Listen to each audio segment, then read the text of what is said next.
because today we call a spade a spade. Today we continue to say no to grabbing of public, and therefore I'll make this brief statement. I'll read it out for avoidance of doubt, and then our sister mother may want,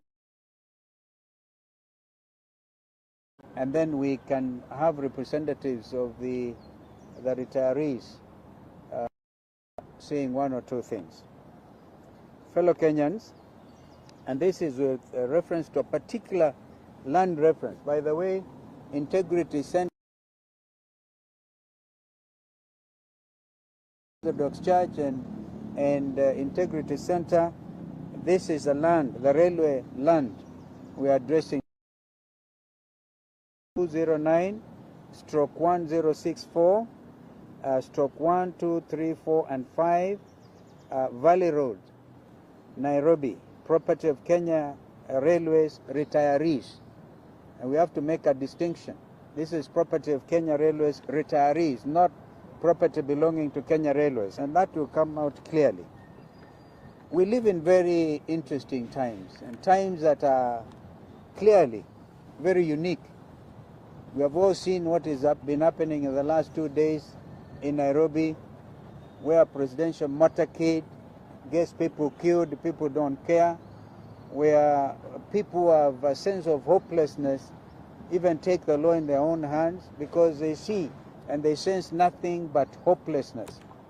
And this wanton disregard of people's feelings, I think that is what is making Kenyans really feel terrible. And a good example was made.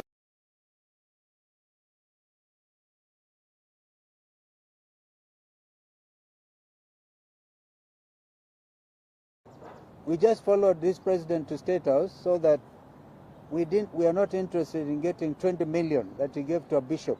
We just wanted lunch. That is a state of hopelessness in our country. The government, and now unfortunately even empathy has been swept under the carpet, while blatant greed and wanton theft, backed by state instruments of power, is holding sway over Kenyan people.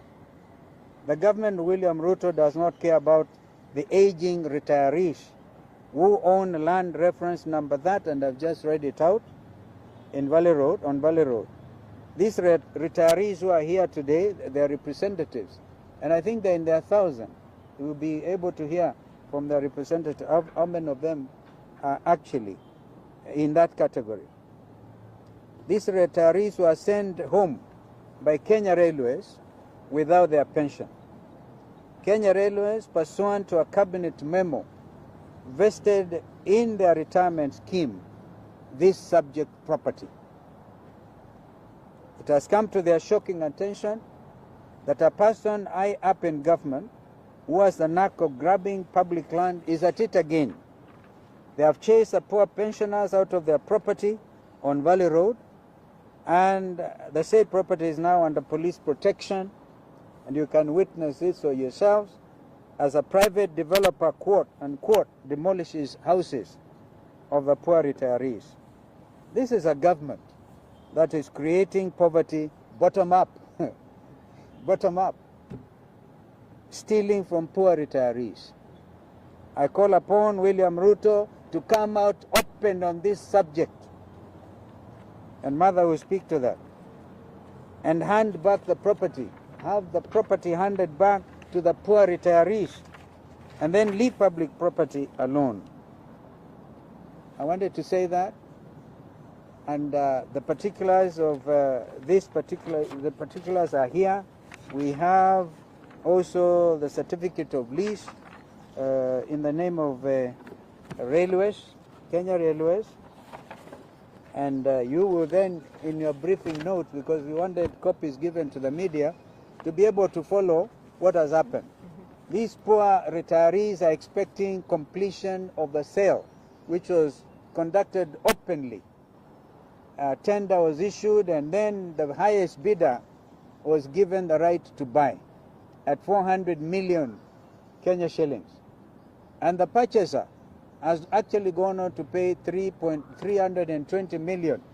There's a balance of 79 million. All that money has gone to the retirees. Now they want the balance of 79 million out of this property. There are several other properties, so that we have Kenyans living in dignity when they leave their places of employment. So this is what is happening. Of course, the way forward out of this matter is we recommend strongly that the retirees move to court. In the meantime, if William Ruto has any heart, he should stop. He should stop what